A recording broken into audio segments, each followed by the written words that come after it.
Somewhat informal here. I want to welcome everybody to the second Joint Subcommittee on the VGC, Virginia Gaming Commission, and I want to thank my colleagues for being here. And Madam Clerk, if you'll just let the record reflect, Senator Ruff is at home on pressing personal business, and I thank Delegate Austin. Yes, Mr. Chairman, Delegate Knight and Delegate Leffridge are away on business also. Thank you. With that, I just want to welcome everybody. We got a lot of work to do in this subcommittee, and the reality is we're not going to have a bill to set up the VGC this year. That's just, frankly, it's just so much work that we're behind. We only had, this is our second meeting, so myself and the Vice Chairman are going to be presenting a bill this year that will extend this committee, this study committee, for 2 years to allow us ample opportunities to put into place the VGC correctly. On that note, one of the things that we have an issue with, I think, is just the totality of the amount of gambling that we have going on in the state and the complexity of those issues. And so those of us that sit on this dais, as well as our colleagues, have a hard time, I won't say a hard time, but it's a real hard reality for us to be able to know everything that's going on and everything gambling. So in talking amongst my peers here, we're going to, and as chairman, I have the authority to do it, and along with the vice chair, we're going to appoint Mr. Berman. Mr. Berman, are you here today? Mr. Berman, I know we talked briefly about this, but those of us on this dais feel like you know an awful lot about a lot of things, but more importantly, especially about horse racing in Virginia.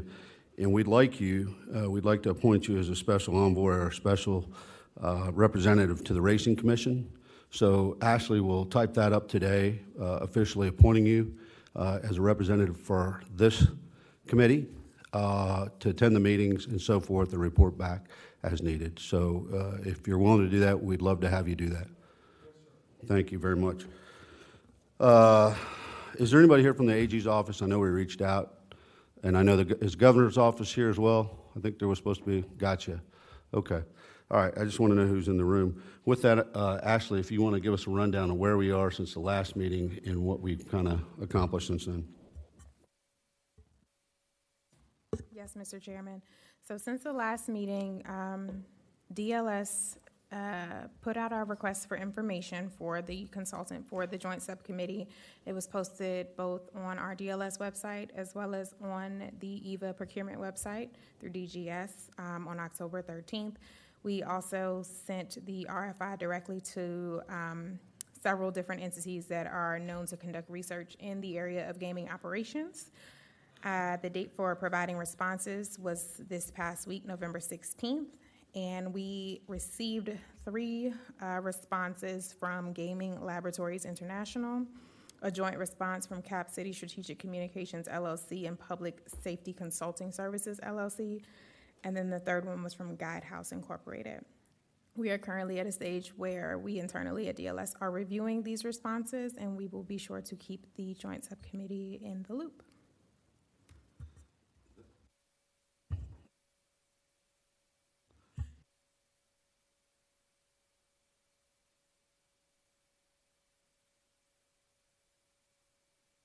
Like my damn phone. If any committee member would like to look at some of those applications for the consulting, we're happy to make those available to everyone. Yep. With that, we're going to start. We have several people in the room today. They're going to brief from Virginia Lottery, the Racing Commission, ABC, the State Police. Oh, welcome, Senator. And so with that, we'll start with Tony Russell, the interim director, and Gina Smith, deputy executive director of the Gaming Compliance. If you guys can come on up. Thank you.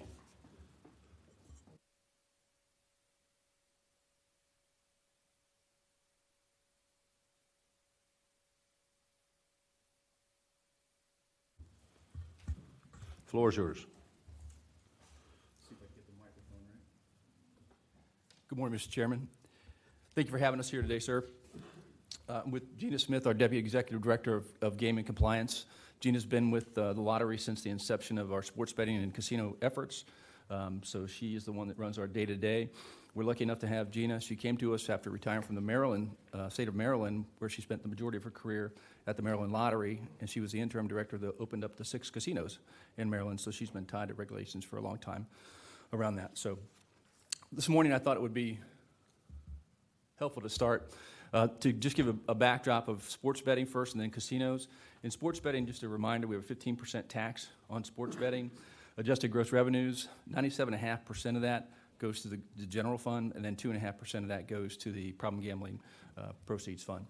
In 2023, the Appropriations Act included language that limited the ability for promotions and bonuses to be written off to the first 12 months of a sports betting permit holder's operations, if you will. The impact of that, in FY22, we saw $27 million go to the general fund, and then $67 million in FY23 with that. That same language was included in the summer's budget that was passed as well, and I'll go into some deeper numbers here now to kind of illustrate that further. In FY22, the state of Virginia saw roughly $4.3 billion in sports wagering, and that increased to about $5.1 billion in FY23. Everything that you see in red there are deductions that are allowed, so player winnings going back to them, and then that second red line is the bonuses and promotions I mentioned, and that change had a significant impact from FY22, $152 million down to $22 million in FY23.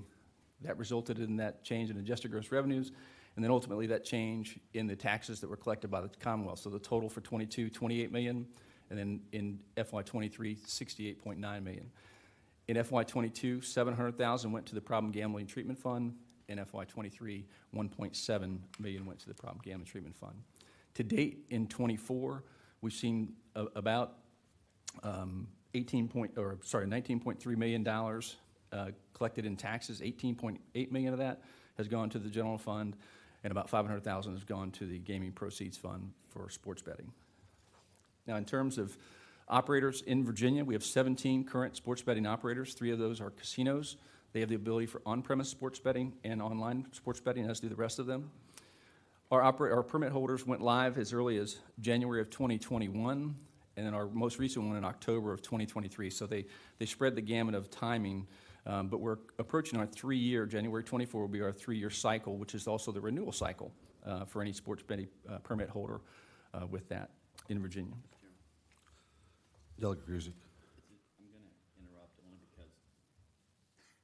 I'm going to interrupt only because it's. I just want a quick question regarding what you just said. Of the 17, have we had any changes? I do know there was one at least that was just closed maybe a month ago. Has there been any others? They have closed? Yeah, of the sports betting. Yeah, we've only had one Okay. that it has stopped operations, and that is a current open license. So that's And by statute or by code, it's in May is the application window for that Okay, to so be. how many? I'm sorry. So, and you probably said this. So, how many licenses are open now? How will be in May? Just that one. One. Okay, thank you. Mr. Chairman, on your previous slide, could I ask you a question on your problem gambling? Yes, Do sir. we have a metric by which to measure the outcome of those dollars invested? For the problem gambling treatment fund, sir, there's an advisory committee that manages that by DBHDS, and so that would be the best body to ask that question, sir, I think. Mr. Chairman, Delegate, the chairman and I went to that advisory meeting, the last one, and they've had 2 so far. But what we're going to do is invite them to come and present to us after session for the next meeting in the new year. Yeah, That's a good question. Is there a percentage allocated to that, of the gross income, or how do we arrive at that one? We went from 700,000 to 1.7 million. How did we arrive at that number? Yeah, so the actual allocation for the fund is 97.5% of the taxes go to the general fund, and then 2.5% go to the problem gambling. That's written into the bill. That's the language in the bill? Yes, sir. Okay, Yes, thank sir. you. Go ahead, sir. Sure, If I could, I wanted to just ask one question about where the arrow says bonus and promotions.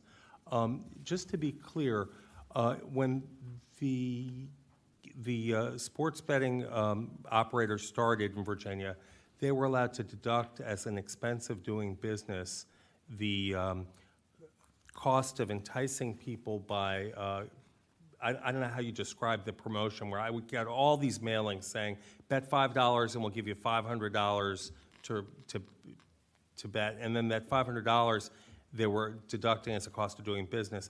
And if I'm not mistaken, it was deductible for the first period, but then we put the kibosh on that. Is that correct?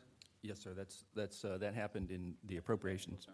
Yeah, the technical term. So is that in the Appropriations Act, or is that in the code? It's in the Appropriations Act, and then it was also included in this past summer's budget too, sir.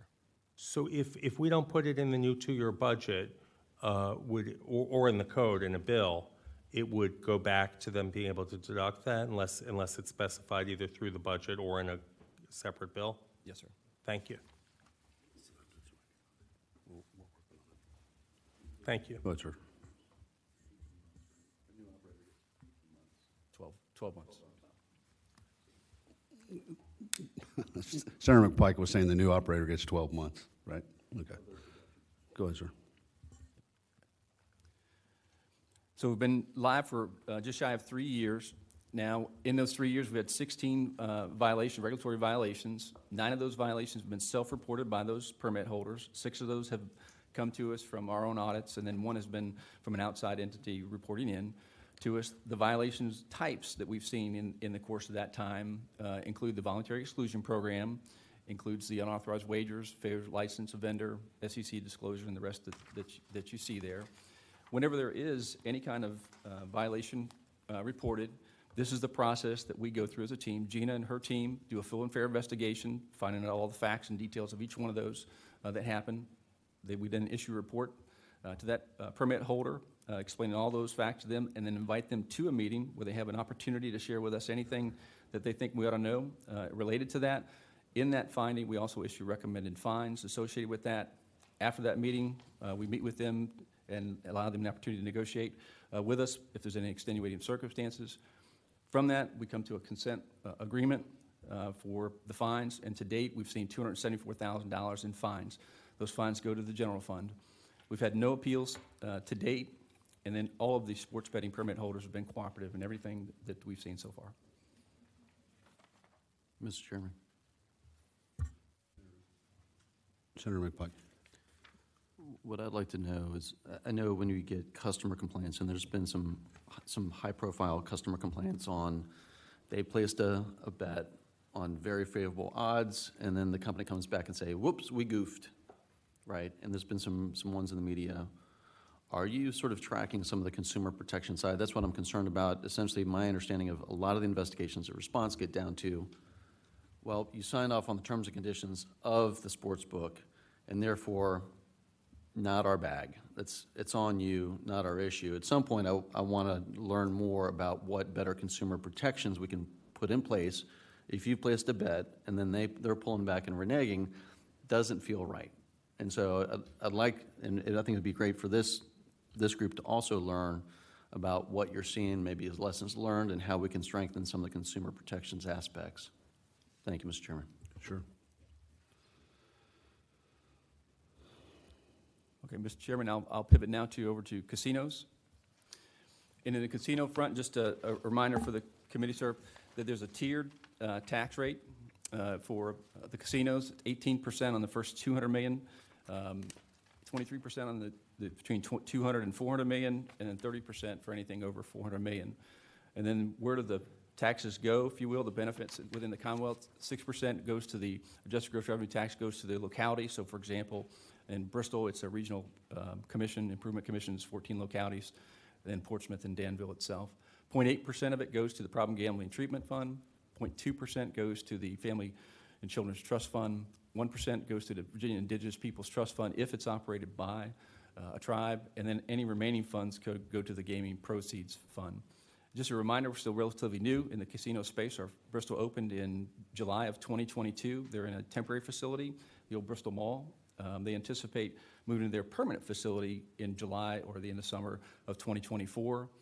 Portsmouth opened in January of this year in a permanent facility, and then Caesars Danville, they opened up in May of this year in a temporary facility, and they anticipate it being in their permanent facility in May of 2025. Delegate Creasy. I just want to correct the record. You said if the casino's operated by a tribe, you know, the Bristol casino is operated by the Seminole, and they are a tribe, but they're not a Virginia tribe, so it's the Virginia tribe, the Pamunkey in this case. Thank you, Delegate. Yeah. That's correct. What's the status of that casino, the fourth casino for Norfolk? It's still with the city and with the tribe. Okay, thank you. Thank you.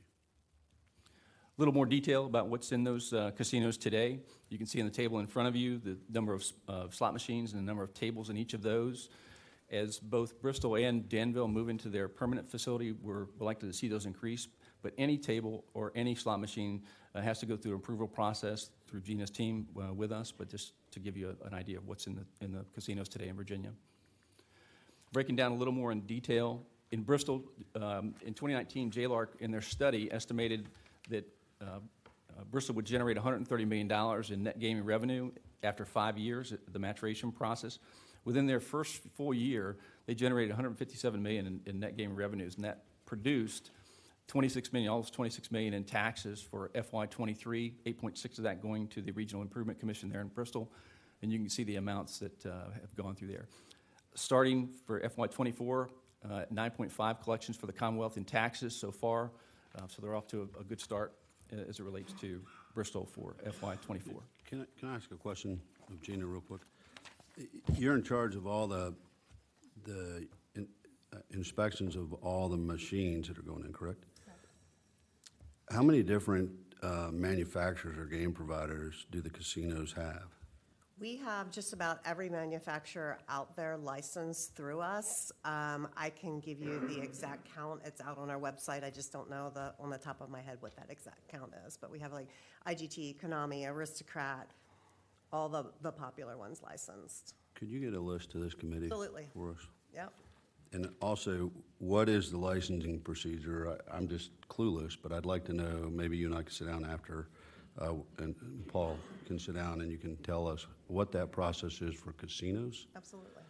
Because we know what the process is for some of the other gambling institutions, but I'd like to truly understand, getting the nuts and bolts on that. Thank Be you. more than happy to. Mr. Chairman, just follow up, and could you elaborate a little bit about what it takes in manpower to handle all of those machines, like to oversee them, regulate them, protect the consumers? So we have a very small team of technical individuals, and we have what we call a TFR that is assigned to a casino. We have one that is assigned to Rivers. We have one that splits their time right now between Hard Rock and Danville because they are in a temporary facility and they're in a smaller footprint, and then we have one assigned at Hard Rock. So what we do is, prior to any game going out on the floor, we get a GLI certification, and that certification confirms that the game is performing in accordance with the laws and regulations in Virginia. And then our TFRs, as we call them, technical field reps, they're on site, they go out there, they inspect the games, they make sure that for progressive machines, they get the progressive proposals, that the progressive proposals are in accordance with the law and the regulation, and that the games are programmed in accordance with the progressive proposals. Sorry, that's a lot of P's to say there. And then they're on site just on a daily basis in case there's any malfunctions in the machine. They coordinate with the casinos, and they just constantly audit to ensure that they're in conformance with the rules and regulations of Virginia. Great. When you- Go ahead. So when you say constantly audit, what do you mean by that? So they're out there on the floor, they'll go in, they'll randomly open a slot machine and say, okay, is this, programmed in accordance with the rules and regulations? And then they'll report back to headquarters, staff, and, if they're not, then we work with the casino. If for some reason, somebody, fingered something wrong, we'd work with the casino to make sure that the machine is properly set and recording, et cetera. Mr. Chairman, just one question. You mentioned the progressives. What is is it in code or is it regulations that you guys have promulgated regarding where the progressive money can come from? I understand maybe it can be 2 or 3 casinos together. If you can explain that. Yeah, right now I do not believe that we have any casinos joined together. It's just banks and machines that are joined together as progressives right now. Within the facility itself? In the facility itself, Okay. yes. Got it. That's what's in. Correct. Okay. Got it. Thank you. No, it's okay. Just water. And then I think it's also important to note that we have a dozen people in every casino that are on 24/7 there every day. So we call them casino compliance representatives and auditors as well. So you have 12 at each of them? Yep, it's 24/7, 3 different shifts. Wow, okay. Moving on to Rivers Portsmouth Casino, in 2019, JLARC estimated that it would generate about $167 million after that 5-year maturation process. Remember, they opened up in January of this year, and in that first 6 months, or FY23, they generated $120 million. That resulted in $17.8 million of taxes for the Commonwealth. And you can see the breakdown of that for Portsmouth, the benefactor in this case, all the way down to the Gaming Proceeds Fund. Off to a FY24 start, to a strong start for the Commonwealth collecting taxes, $15.3 million for that, and onward down. So operationally, ahead of where even JLARC thought they'd be. For Caesars Danville, remember they opened up in May of this year, so just a month and a half of operations for FY23, so $31 million in net gaming revenues there, or adjusted gross revenues there. And then total taxes, $2.1 million for FY23, but if you look at a FY24 start, a more sizable part there, $13.8 million collected in taxes, with $4.6 going to Danville, and then the breakdown for the remaining of that. And then in the casino space, again, just over a year of operations, we've seen 8 violations. 6 of those violations have been self-reported by the casinos. 2 of those have been by our audits. The 3 categories that those fallen into have been underage, have been voluntary exclusion program, and then slot machine violations with that. Very similar to our sports betting investigative process, Gina's team, we follow the same process that we do there, completing a full and fair investigation, issuing a report, including recommended fines associated with it, meeting with the casino, and then negotiating with the casino to a consent agreement. To date, $405,000 collected to date. Those proceeds go to the general fund. No appeals to date at this point, and the casino's been very cooperative in all of our investigations with them. Chairman? Have you had a situation, and this is kind of following up on Senator McPike's concern with consumers, have you ever had a situation where somebody has voluntarily excluded themselves and been on the list, and then somehow has been able to get into the casino, or it could be sports betting, and lose a lot of money? Has that happened, and where you've been had to investigate that? That has happened in both cases. So if that has, so it's happened in both sports and in the casino. So what would happen to the person's losses? Would they be reimbursed?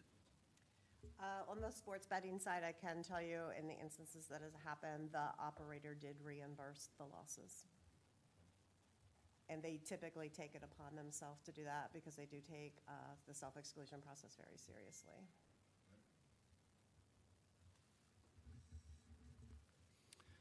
And finally, Mr. Chairman, just in terms of criminal activity, lottery is the regulatory side of the agency, so we investigate anything from a regulatory violation standpoint. Anything that's in criminal is handled by law enforcement agencies. Gina works every week, and we've handed over 4 cases to date to the Virginia State Police from that. And so we work closely with state police and, as needed, with the AG's office.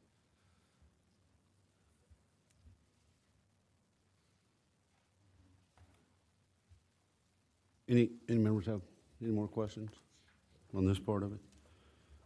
All right. Well, thank you guys. Paul, go ahead. Yeah. Before you guys leave, this is great. I really appreciate it. You've been working very hard. I just want to get an idea what kind of capacity you have. I mean, the reason this committee exists is to figure out, and this was kind of, it came out of the JLARC study, right? And JLARC recommended we move all of gaming under lottery. And the reason for that, as we learned at the last meeting, was that you guys would be the ones most capable of doing it, and doing it quickly, because JLARC was concerned, especially with Virginia Racing Commission's issues, and so they wanted to move it quickly, but they would be fine with some other kind of either a hybrid or some other new, as Chairman calling it, the what do you call it? VGC? VGC. I like that, the VGC. If so, and you don't have to answer this maybe today, because this is what we're going to be going towards, and we'll have you back in the next year. But at least think about your capacity and how much would it take for you to take on, to bring in charitable gaming and HHR machines, and anything else that could be out there, which we don't have to imagine. We know it's out there, right? So if you want to say anything now, you can, but you can certainly give us that information later. But I think that's obviously the most important thing. And it seems to me that what you're going to hear later on is that they don't have nearly the robust, regulatory environment that you have, and that's a concern of this committee. Thank you. Mr. Chairman, Delegate. I'd just like to say to the interim director and Jenna, we were all concerned of how we were implement a policy to oversee lottery and gaming, and from what you provided and the conversation we had, it appears we've got a good policy in place, and I really appreciate that. This was a major undertaking for Virginia Lottery to integrate casinos and sports betting there. But, it appears our oversight and our policy is all working very well, and I thank you, Jenna, for your work, and you, Mr. Director, Interim Director. Thank you. On a side note, if you could wave a magic wand, what do you need from us? More Ginas. I think that's across the board. I got it. Mr. Chairman? Yeah. I'll just say that Gina comes from a state that has a Virginia Gaming Commission, essentially. They're Right. part of the lottery. It's part, oh, it's a part of lottery. Okay. Yes, and they But it put- does it all. It does it all. Okay. Yes. So you Well, wanna do it. yeah, so we're going to talk more. All right, thank you very much. Thank you so much. Appreciate it. Okay, next we have Dave Lamont from the VRC, the Virginia Racing Commission, and we've asked Dave to come up and kind of give us a 30,000-foot view on where we are with regard to the Racing Commission, maybe some updates on some of the deficiencies from the JLARC report and the status of those, and welcome.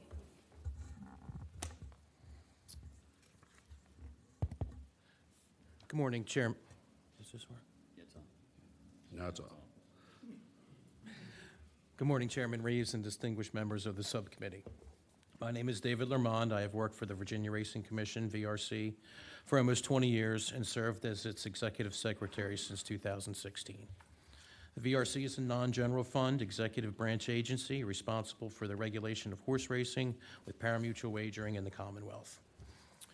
When people ask me what the Racing Commission does, I simply answer by saying that we enforce regulations that ensure the safety of our coveted equine athletes and that compete in Virginia, including their jockeys, riders, and drivers, and also the integrity of the racing and the parimutuel wagering associated with it. Basically, this means that no one horse or person shall have an unfair advantage over another, to protect the owners, trainers, other participants, and also, importantly, the betting public that wager on the races contested in Virginia. In some instances, these objectives overlap, such as with the drug testing of horses. If a horse is giving something to mass pain and or increase performance, it could cause a horse to break down during the running of a race, which is not only dangerous to that horse and its jockey, but also to the other horses and jockeys in the race. A horse may not only be given something to enhance performance, but also to hinder its performance, which would create an unfair advantage to the owners and the betting public. I could spend the next half hour or more talking about all the things we do to regulate live racing, but given the focus of today's meeting, I will concentrate on the VRC's regulation of historical horse racing, better known as HHR. House Bill 1609 was passed into law on April 9th of 2018, which authorized HHR to be conducted at Colonial Downs and its satellite wagering facilities to be regulated by the VRC. A year later, the regulations written by the VRC for HHR became effective, and the first HHR terminals were installed at Colonial Downs. At that time, the only states that allowed HHR wagering were Kentucky and Wyoming, and we consulted with my counterparts in those states, mainly Kentucky, to model our regulation of HHR here in Virginia. Since that time, other states now that allow HHR have now called us for information and advice. Upon the passage of House Bill 1609, we immediately hired Mr. Joe Rudisil as our HHR compliance specialist. Mr. Rudisil has over 45 years of experience in the gaming industry, primarily in the areas of security, surveillance, and management. After retiring from Delaware Park as its executive vice president, He worked for Ellis Park and then the Red Mile in Kentucky to oversee the installation of HHR at these two racetracks. I don't think we could have picked a better expert in this field to assist the VRC. He has been involved from the early planning stages of the first HHR operation at Colonial Downs and reviewed the layout of the facility to include placement of HHR terminals, along with secure areas such as count room, main bank, and the placement of approximately 150 security cameras. We then performed inspections throughout the construction process of the facility to ensure that the plans and specifications were adhered to. This same process has been followed for each of the additional 6 new HHR locations that have opened since that time. Mr. Rudisil was impressed with the management team and the operation of the facilities from the very beginning in Virginia, and we continue to hold each location to this high standard. The Commission must approve the initial and yearly renewal licenses to operate pari-mutuel wagering on HHR at each of the current 7 locations. As part of this process, every employee, including officers, directors, vendors, and their employees, must apply for individual licenses, which includes submitting fingerprints so that we may perform criminal history backgrounds through the Virginia State Police and the FBI to ensure eligibility for licensure in accordance with the Code of Virginia and the regulations of the Commission. Once a license to conduct HHR wagering has been issued, the VRC takes the following steps to ensure compliance with its HHR regulations. We utilize the Thoroughbred Racing Protective Bureau, TRPB, as our integrity auditor, as defined in HHR regulations. The TRPB has developed a sophisticated database that records and saves each transaction that occurs every time someone hits the spin button on each HHR terminal in Virginia. This raw data is extracted directly from the tote system that operates the HHR terminals and is used to create independent reports on the amounts wagered, takeout, breakage, and winning dollars for any given period of time. The VRC also records the same data it receives from reports generated by the tote company to ensure accuracy and verify the amounts contributed to the Commonwealth, the localities, the Virginia Breeders' Fund, the Vet School at Virginia Tech, the Virginia Horse Center, the Virginia Horse Industry Board, and most recently, the Problem Gaming Treatment Fund. The TRB also conducts random integrity audits to ensure fairness of the winning amounts and provides other reports, such as the off-hours report, which ensures that no wagering activity takes place while the locations are closed. Mr. Chairman, Doug Creasy. sorry to interrupt you. You're fine. Can you tell me how much money went into this problem gaming treatment fund? And is that the same entity that the casino money goes into and sports betting for problem gambling? Yes, sir. The contribution started in July of 2022. So far this year, we're at 309,000. So I would assume that'll be probably 400,000 for this year. And that money goes into the same treatment fund that you two are a member of, and we've had meetings on that. Okay, thank you. You're welcome. Monthly unannounced site inspections are performed at each HHR location by VRC staff, which include a detailed checklist of important areas of concern to ensure compliance with the regulations of the VRC and to provide a safe and clean environment for the patrons. The VRC hired a full-time investigator this summer with a great deal of gaming experience and knowledge, which will allow us to perform these inspections on a bi-monthly basis as we continue to progress. Any issues discovered during the inspections are brought to the attention of the site manager and must be corrected by the next inspection, or further action will be taken against that licensee. Yeah, Delegate Creasy. So you have, how many inspectors do you have? Is this just the only one? Mr. Rudisil also acts as an inspector. So So you're- he's monthly, and then this new guy is going to be Bi-monthly. bi-monthly. And when you say your next inspection, that would be in the next 2 weeks? Correct. Okay, thank you. Correct. And we haven't had an occurrence where whatever we had cited hasn't been corrected, so. Okay. Each location has approximately 150 surveillance cameras throughout the facility, operating continuously, which are all monitored in a state-of-the-art surveillance room at the New Kent location. This can be accessed 24 hours a day by VRC staff to watch live footage or review prior recordings. These surveillance cameras are so sophisticated that they can actually zoom in and actually read the serial number on a dollar bill. The licensee is also required to notify the VRC of various incidents that occur on the properties, ranging from power outages to unresolved patron disputes to ticket thefts by patrons. Patrons entering each HHR facility must present an acceptable form of ID to verify age through the newly acquired Veridox system and pass through a metal detector.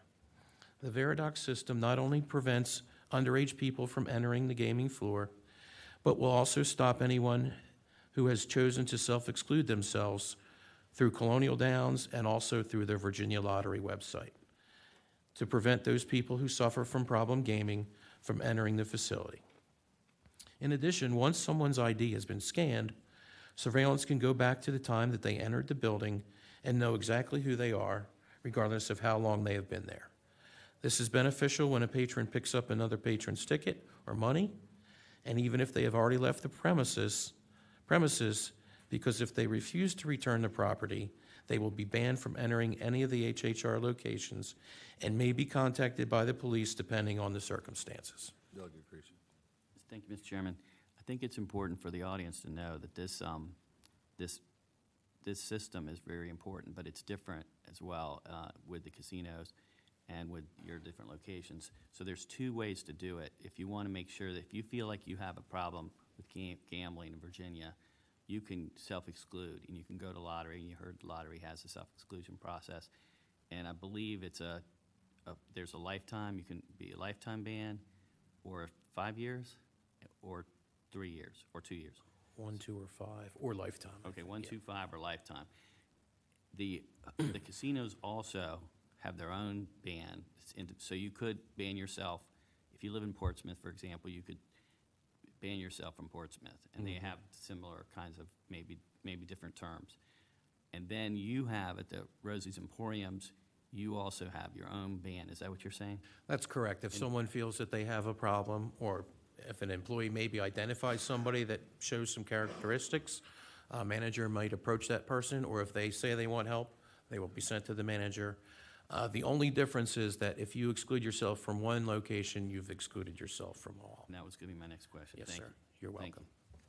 Go ahead, Dave.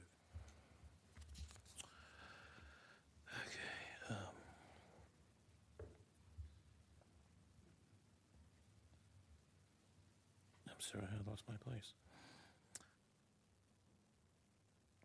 The Veridox system not only identifies someone who will also identify anyone that's been wanted by the police, in which case authorities will be notified, and that person can be located through surveillance if the police decide to pick them up. As part of each application to conduct HHR wagering, the licensee must submit a detailed security and surveillance plan, standard operating procedures, minimum internal controls, and a responsible gaming plan. As a condition of each license issued, the licensee may not deviate from these submissions without prior consent of the commission. Mr. Rudisil would reviews these submissions, and the commission would not approve any changes without his approval. The VRC also approves the licensee's training for alcohol awareness, underage patrons, money laundering, and responsible gaming. Every HHR terminal, cabinet, and software put into service must first be approved with an accompanying detailed report by an independent testing laboratory approved by the commission, one of which is GLI and the other one is BMM.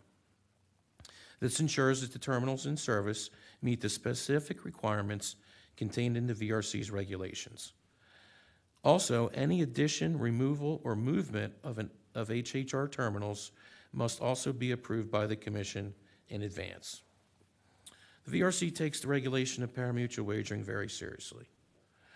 especially through HHR, given the volume of the wagers and the dollar amounts that are involved. We were able to use our existing accounting and licensing systems and some of our current personnel, and therefore did not have to expend an enormous amount of additional state funds to regulate this new type of wagering. We always strive to be as efficient as possible, knowing that any excess revenues over expenses are reverted to the general fund at the end of each year. The VRC has turned over more than $76 million in the past 3 fiscal years. In addition, I should also mention that the Virginia Equine Alliance will receive approximately $25 million in 2024 as its share of HHR wagering per a revenue sharing agreement, which is used directly to support the Virginia horse racing industry. I really want to stress that HHR was put into law to support the horse industry, revive the horse industry, and I can tell you it has done that, and it continues to increase. How many race days are we going to have next year, Mr. Chairman? We're going to have 30 race days at Colonial Downs, 28 race days at Shenandoah Downs Harness, and then the 2 dates at the Gold Cup. Based on the opening of the new machines, correct? Correct. Mr. Lamont? The big HHR facility in Dumfries, the Rose, will open in the spring or summer of next year. So the following year, that will add another 10 race days. So they'll be up to, Okay. 40, with the maximum being 5,000 terminals. So eventually we'll get to 50 days, which is a very good way to go. It appears from the JLARC report from 2022, basically looked at the HHR terminals and compared them to slot machines and assumed that they needed to be regulated to the same extent as a full-blown casino with 1,000 or more slot machines and table games, and therefore concluded that the VRC's regulation of HHR was not sufficient when held to this standard. My commission members have directed me to hire an independent consulting firm specializing in various forms of gaming to review the JLARC report for reasonableness and determine if the VRC effectively regulates HHR wagering. Unfortunately, this study is not quite complete, and we will not have a final report on its findings until early December. I believe it will conclude that historical horse racing does not require the same amount of regulation as a casino for several reasons, and that the VRC does a good job as the regulator of this form of gaming. However, I don't feel that it would be appropriate for me to comment further on this subject until the final report has been issued. Once complete, I will immediately send a final report to each member of this subcommittee and be more than happy to discuss the report or answer questions with any of you on an individual basis. At this time, I'll take questions from the subcommittee. Thank you, Dave. I just got one follow-up, and then I see buttons getting ready to get pressed on all sides of me. When we met, 2-3 months ago, we talked about a lot of the issues. One of the big things that I thought that we weren't doing that was required of code, and I just want to know if you guys are on it. You briefly mentioned about it in your notes. Are you guys doing background checks on everybody now? Have you started that process? We have always performed background checks, even when it was owners and trainers and just horse racing people. And we continue that with... You were in the same meeting I was in, right? I got told we weren't running background checks. So somewhere in your organization, you got people that sat down with Paul and I and said, we're not doing it on everybody that comes in. So if you're doing it, that's great. The other question I have for you, Dave, is I asked Lottery for the casinos, the manufacturers, who provides all your games. Do you have a list of those as well? Not with me, but I do. And actually, the main slot machine manufacturers have now gotten into the HHR business. So it's IGT. Shocker. Yeah, right. I would say we're probably up to 6 or 7, but I would... So if you'll make a note and get that over to I will me send so I you a can get it list, to the committee, absolutely. that'd be great. Yes, sir. Okay. And I think you guys, I'm looking at Lottery too, are using the same inspectors for all the machines for the most part? GLI, I think you mentioned GLI and... BMM is the new one. BMM? Some of these companies prefer them. They are both well-respected gaming laboratories. They've been around for All right, many and years. one more do out for you, Dave, if you will. I want to know how many background checks you've run in the last 3 months. And then I'll turn it over to Senator Evan. Thank you, Mr. Chairman. I wanted to ask, on Election Day, was there a referendum on authorizing more HHR machines? Was there a referendum on Election Day on authorizing more HHR machines at new location?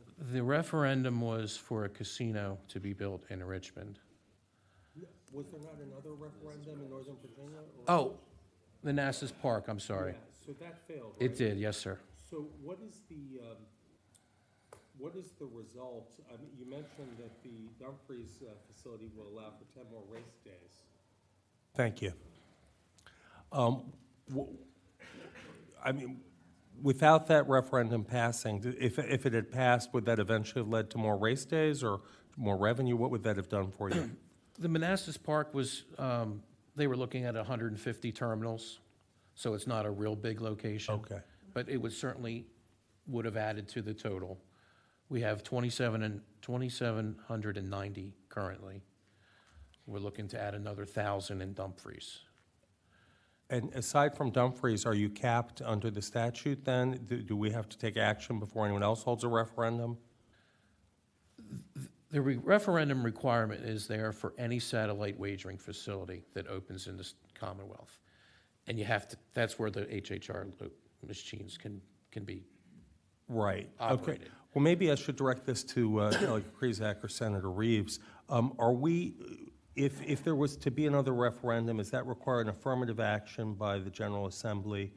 So my understanding, Senator Mr. Chairman, is that we currently, the Rosie's Gaming Emporiums have a total location cap of 10, and they have a total number of machines cap at 5,000. Currently, they have 7 locations. They were going for an 8th. They didn't get it at Manassas Park.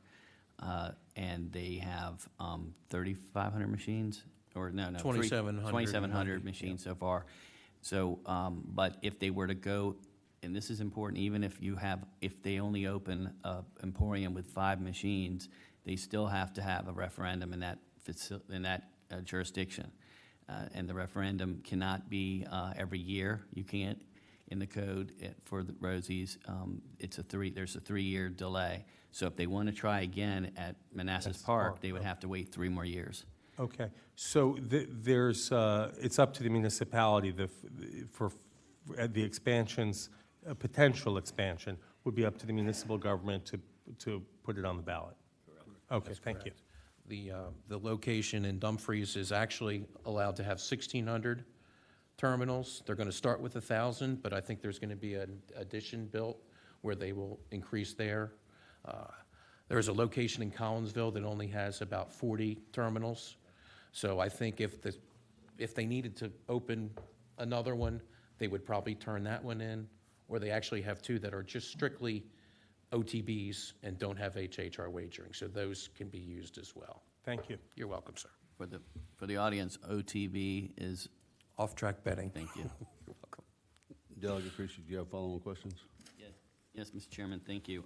You heard from the Director of Lottery and Deputy Executive Director of Gaming Compliance regarding some of the violations that they've uncovered and investigated. In the sports betting, there were 16, and they had total fines of $274,000. And then under, and they also found a lot of, there was, I think, I don't remember what it was, maybe 8 violations since 2022 for the casino. So, and they've sent 4 cases to Virginia State Police. Can you tell me what your similar violations and what you have uncovered in the few years that you've had the HHR machines? Yes. And what kind of fines were levied and how much? Thank you. Well, I don't have a whole lot to say because these places are run so well that we haven't had any violations that would rise to the level of a fine. There have been a few instances where somebody that's on the problem gaming list, they might get through the Veridox machine, but as soon as they pass by it, surveillance is alerted immediately. And in most cases, and it's only happened a couple times where they make it past there, they don't even have time to even sit down and play a game because they immediately catch them. We do have the ability to fine up to $100,000, but we have not had to use that yet, but we would certainly do that if a violation warranted that fine. We got my, Thank you, Mr. Chairman. okay. Anybody, Delegate Austin? Mr. Chairman, thank you. Mr. Lamont, thank you for your efforts and work. I have been out to Colonial Downs and watched some racing there. It's a very, very impressive facility, and we in Virginia should all be proud of it. I think it's extremely nice. I do think, though, that we have to protect the equine industry, but it would appear to me that we should have consistency through gaming at the lottery and gaming at HHR in regulating our machines. And there should be just consistent regulation and rule. It should cross-pollinate from one to the other. So I would like to see that. The other thing is, what is your percentage of revenues, Mr. Lamont, between your gaming machines and your online track betting? What's your percentage of gross there for the track betting? Do you know? I don't have a lot of numbers in front of me, sir, but I would I'd like to see that. I would say 95% of the money comes from HHR now, Okay. and about 5% from, I'd like to see that. If you could get that information for this commission, I would appreciate that. Yes. I see the benefit and the value of the facility, and I'd like to see if we're getting a return there, or how we could encourage and promote a greater return. When we get to 50 days, certainly we'll increase that. The other thing is the testing of the horses. Where is that done, Mr. Lamont? If they come into Virginia to race, where are they tested now? Delegate Austin, every time a race is run, the stewards, immediately after the race, pick 2 horses to be tested. Normally the winning horse, and then another, what they call a special. Could be the second place horse. It could be a horse that looks like, on paper, that horse should have won the race and ran 5th, or it could be a horse that looks like he didn't have a chance and jumped up and ran 2nd or 3rd. But in any case, once those 2 horses are selected, our vets, our catchers, they're called from the test barn, immediately go to those horses, and they stay with them the whole time, where they walk around to our test barn on the backside, at which time urine and So blood that they're samples are tested taken. on the premises there? Correct, sir. Okay, thank Yes. you.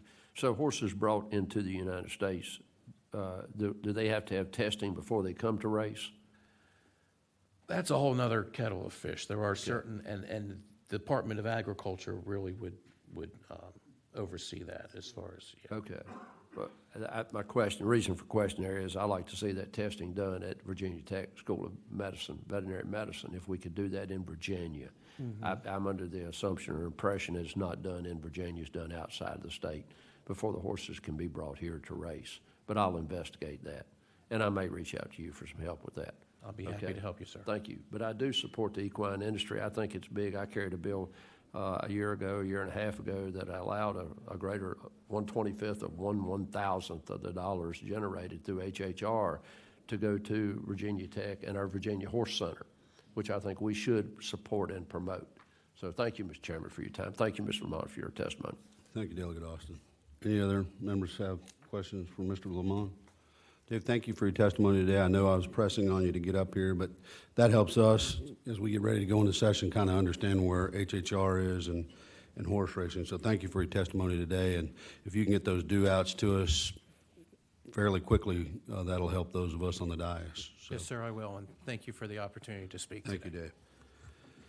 Okay, next we have the Virginia State Police, Colonel Timothy Lyons, who I worked with a lot, and First Sergeant Kevin Johnson. Oh, excuse me, I'm sorry. I skipped there. I got too many notes on my thing. Virginia Alcohol, ABC. John Daniels is here with Chris Curtis and Thomas Kirby. If you guys can give us a little bit of what's going on with ABC and where we are with gaming there in that industry. And let me take a chairman's prerogative here real quick. I know there are a lot of small business owners lined up on the back wall here for a certain entity called Skill Games. And I want to thank you all for being here today. You don't have to say anything, but your presence is noted here at the commission. Thank you all for what you do each and every day, and thanks for being here today. We will take some public comment at the end if you want to stick around and maybe find a leader or a couple of you folks if you want to talk to the commission about it. That would be great. I see you have some great representation back there as well. Mr. Daniels, welcome. Welcome. Thank you. Good morning, Mr. Chair, members of the committee. I appreciate the opportunity to be here. As the chair indicated, Deputy Secretary of the Board, Chris Curtis, is also with us. And joining me at the table is, you all knew him as the Chief of Law Enforcement at ABC. He has now added the moniker of Interim CEO at ABC. So he joins us. That's why he's not smiling. Huh? Well, he's got his. We'd like to say congratulations. He's got his comp thing this morning. I wonder why. Anyway, thank you all again for the opportunity to be here. So, just to set the stage a little bit, as you all recall, our regulation of skill gaming came about fairly quickly. It was a gubernatorial amendment that you all, I think, considered in the reconvened session in April of 2020, and we found ourselves to be the entity to regulate skill games at that time, which we did.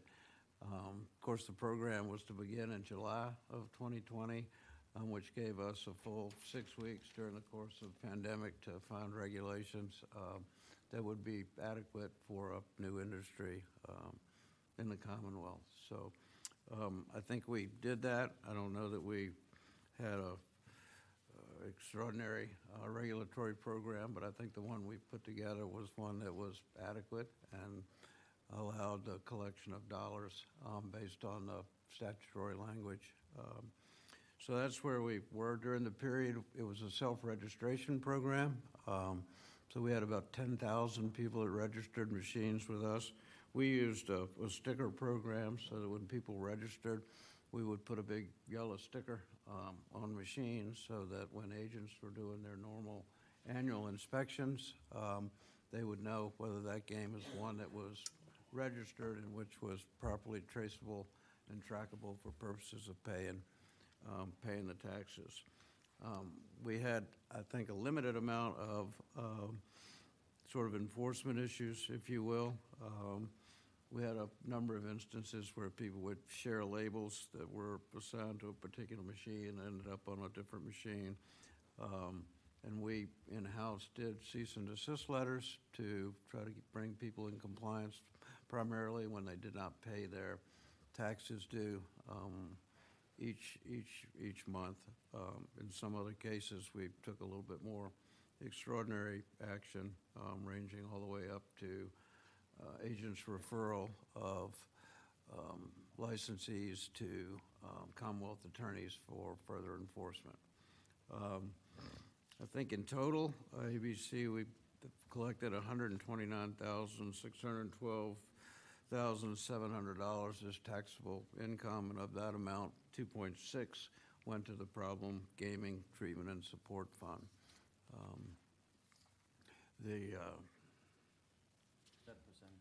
Excuse me? Yeah. Yeah. How is that arrived at, the problem gaming? Well, the original legislation set aside, I think, 2% of the total Yeah, I take think it from was, the yeah. machines to be allocated to that fund. At that time, it was, as I recall, a 12% tax rate, which generated the 129. And I think ABC received 2% in order to administer the program. Was that enough, That was my question. That's a good question. Mr. Daniels? 2%? Was that enough?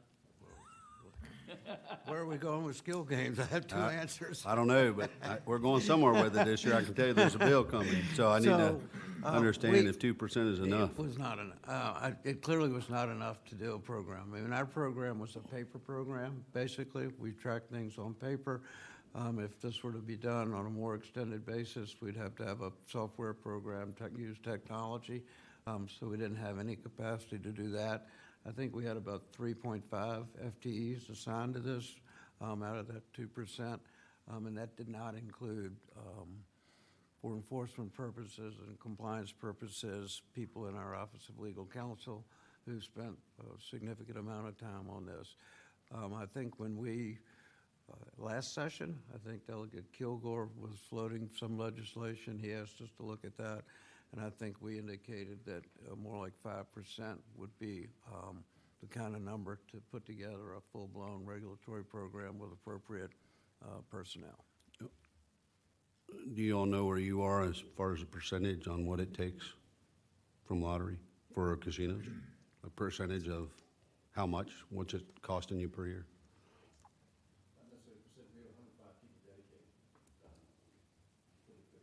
Okay. A little bit of a comparison. Yeah. Go ahead, John. All right, I'm just going, so you're just seeing now the different kinds of compliance issues that were on the board, and we're happy to talk about any particular one of those that you all may want to discuss. I think the next slide is the types of enforcement action or compliance, more appropriately, that we took. We would use demand letters and cease and desist letters. Some licensees, some registrants went out of business as a result of that. In some cases, we would do settlement agreements. Would you ever take somebody's ABC license based on that? I don't think we ever did. I think we probably could, because of that one statute that allows us to, if during a normal annual inspection, agents observe illegal gambling apparatus, then that's would be a violation that could rise to a level of license revocation. Delegate Creasy. So we've heard how much the lottery has fined. Could you tell us, if you know it, or just ballpark, what was the total fines that you levied? Do you know? He's smiling. Got an answer, Chair, Vice Chair. Yes, sir. Approximately 200,000 in fines were levied during that time period.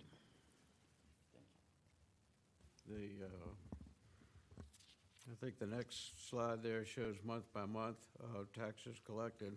And remember, this was a cooperative program with Department of Taxation. The monies were actually paid to taxation, who then a percentage of that went back out to local governments where the skill games were located.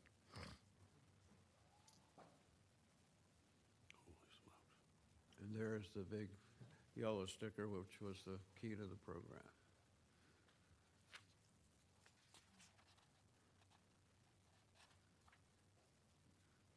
Pretty consistent.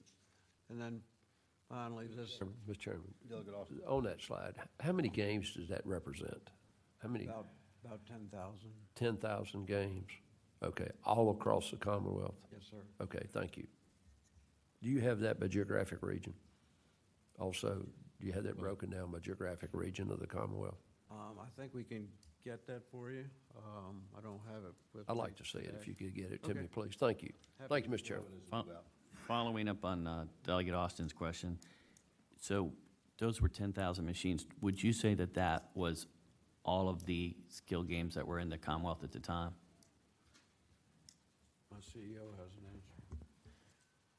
In reference to the 10,000 games, that was the number of games that were registered. Some games were essentially housed during this period of time, and that was up to the distributor whether or not they wanted the game to be in play. And they would frequently move the games in and out of play throughout that year. So only the first month did we have all 10,000 machines deployed, because that was the requirement. In the months after that, you might not see all 10,000.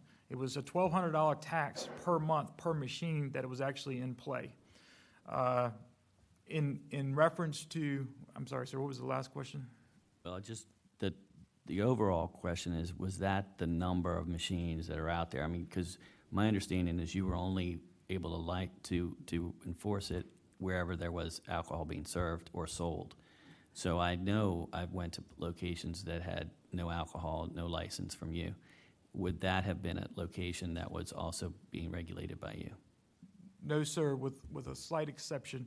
About halfway through this program, it came to our attention that there were about 30 locations that we were able to identify through complaints and through other sources that were operating machines that were not licensed by Virginia ABC at locations that did not have an ABC license. We took that list of 30 and started working on those, kind of similar to what you heard Mr. Daniels say in reference to making a visit with our special agents.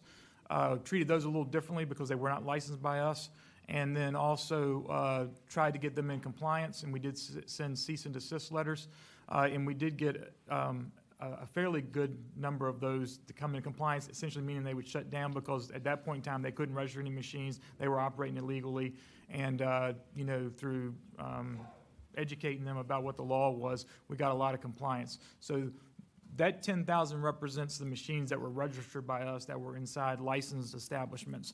We did send our agents out throughout the entire year to inspect those licensed establishments to, one, verify that the machines they had in there were machines that were stickered. So I feel fairly comfortable that most of the machines that we found inside ABC licensed establishments were part of the program, so part of the 10,000. However, those 30 locations, none of those machines were properly registered and did not pay any taxes. Mr. Chairman. Delegate Creasy. And finally, were you monitoring underage users of those machines? Those machines required to have a label on them for underage, and certainly when we were inside there, we would have checked that, and we'd also provided education to the licensee. We did not run an underage buyer type program that we do for alcohol. You all are familiar. We send kids in to attempt to purchase alcohol. We did not run that program on these machines. Tom, how? Let me think about it. Go ahead. You have a question. Yeah, thank you, Mr. Chairman. The number of machines that were registered, how does that compare, that total number, with the total number of authorized machines that will be in casinos when those are built out? Do you have that number, or? Senator Eben, Chair, I do not have the number of total machines that were authorized for the casinos. Okay. But the total number, one more time, was how many? We had just over 10,000 machines registered. Okay. Thank you. So, Tom, I've asked all the other entities, the manufacturers and distributors, do you guys hold a list of those? And if you do, can you get us to it? We could certainly give you ones that were we were familiar with. That was not a requirement that we had. Right. Of the 10,000 machines, they were registered by about 87 distributors. Sometimes what you find with the distributor is it could be the owner of a ABC licensed establishment that purchases a machine somewhere. It could have been a manufacturer, and then it could have been like a third-party distributor who purchased the game from a manufacturer and then placed it inside a location. So that we could get everybody that had machines, we allowed any of those entities to basically register a machine. So, because our goal, again, was to try to capture every machine that was out there, get it properly registered, and then collect the proper taxes for that 12-month period of time. But there was no inspection process like we have with casinos and HHR on the machines. Is that correct? Chair, that's an important call out. That is correct. We were not responsible for verifying the operation of the machine to meet any type of standard. That wasn't in the law. That wasn't required in the regulations. So that is the part that we did not do. And I think any program going forward would need that requirement. Correct. And do you happen to know what the process is for distributors and manufacturers for games here in the Commonwealth? The current process? Mm-hmm. I'm not aware of a current process for any skill games right now to be approved by any state entity right now. What about all the other types of machines that we bring in? I'm not aware of any program right now for any of the different gaming machines that you might see in your local convenience store, that you might see in a ABC licensed restaurant, or just in a location, for example, in some rural areas. I refer to them as like a steel building, where someone has opened up and put a number of machines inside there. You could almost relate it back to being a mini casino. I'm not aware of any regulatory oversight of any of those locations. Got it. All right. Thank you very much. Any other members? Questions? I think you've identified a big problem to a lot of illegal machines. So with no further questions, thank you, gentlemen. I appreciate your time. And John, you got a couple of due outs for Delegate Austin and some of those. And Tom, thank you for stepping up and taking the reins after the changeover, and we look forward to some of the ABC stuff we got to deal with too. So thank you very much. Thanks, sir. Okay, next we have the state police, if they're ready to go.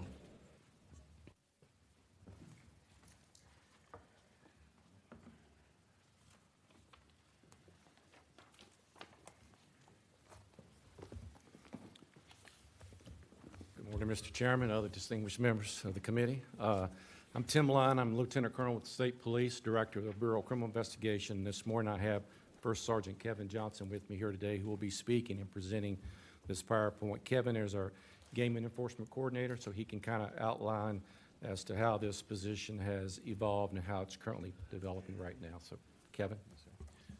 Thank you. Excuse me. Thank you, Colonel. Good morning, Mr. Chairman, members of the committee. Again, my name is Kevin Johnson. I'm a First Sergeant with the State Police and serve as the department's Gaming Enforcement Coordinator within our Bureau of Criminal Investigation.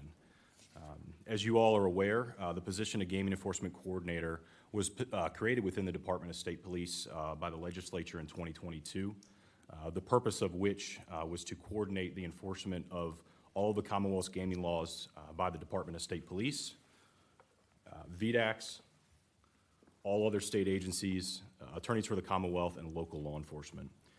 Additionally, we have liaisoned with our federal law enforcement partners by providing assistance to them, if it's so needed, into any investigations they have regarding gaming activities that are here in the Commonwealth. Lastly, the legislature tasked the state police with establishing, advertising, and administering a tip line for members of the public to report any concerns or suspicion of gaming activities that they have.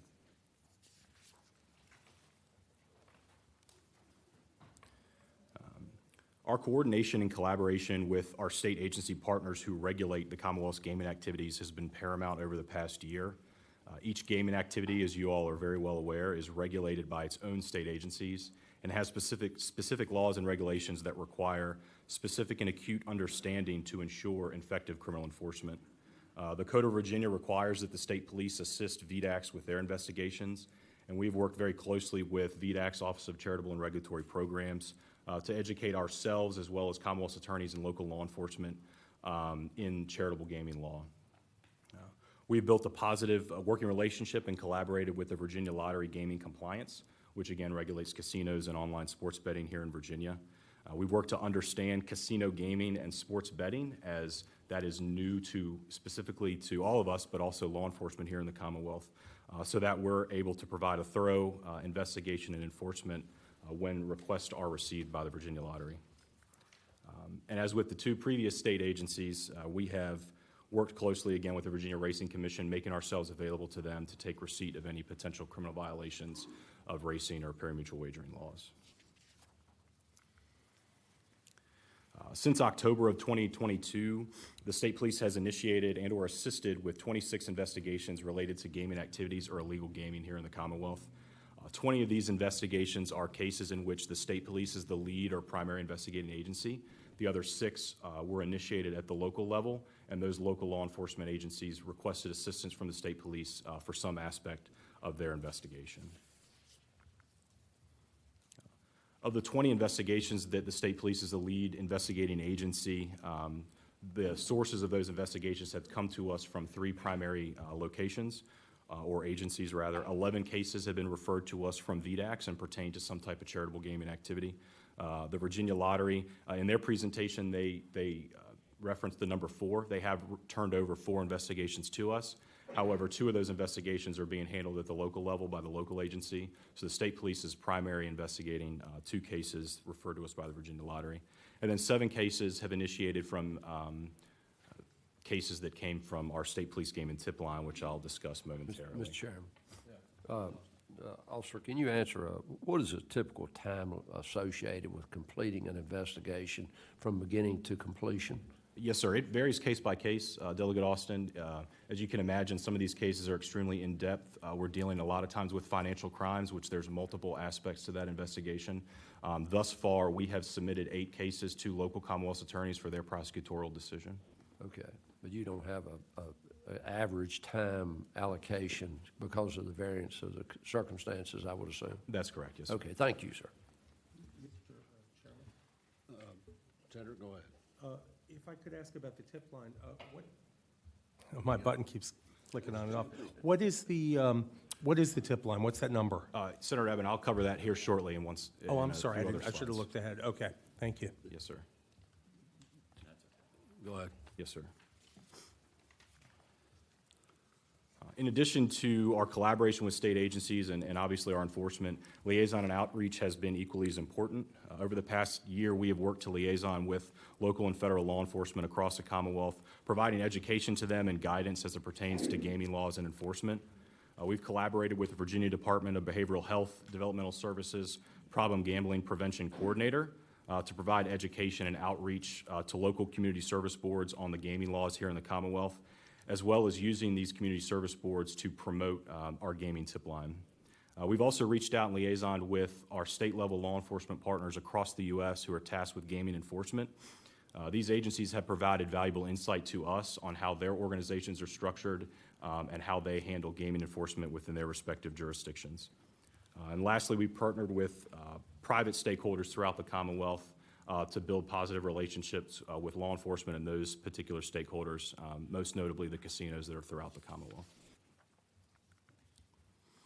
So the State Police Gaming Tip Line, again, through the code, was tasked the State Police with establishing this. We advertised this tip line to the public in January of this year, and there are two methods by which citizens are able to report their concerns or suspicion of gaming activity here in the Commonwealth.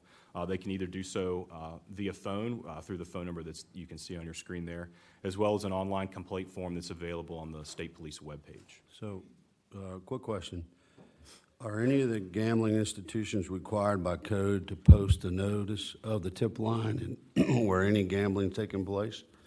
To my knowledge, there's nothing in the code regarding an organization or business's requirement to post the State Police Gaming Tip Line. So nowhere. So I'm not going to walk into a casino. I'm not going to walk into an HHR facility or a Skill Games, wherever they are, and see a thing that says, hey, you see, here's a gambling tip line.